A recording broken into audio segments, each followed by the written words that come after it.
My name's Alexa. I just finished going through chemotherapy.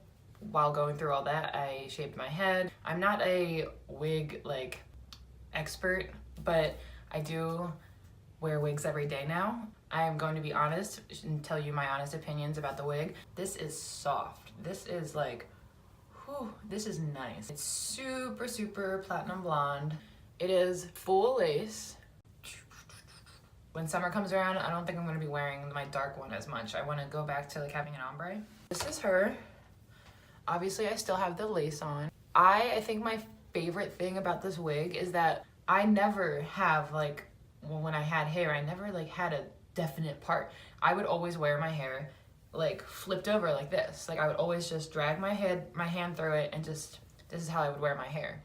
So the fact that this wig does that and there's no like serious permanent part is so great. Ooh.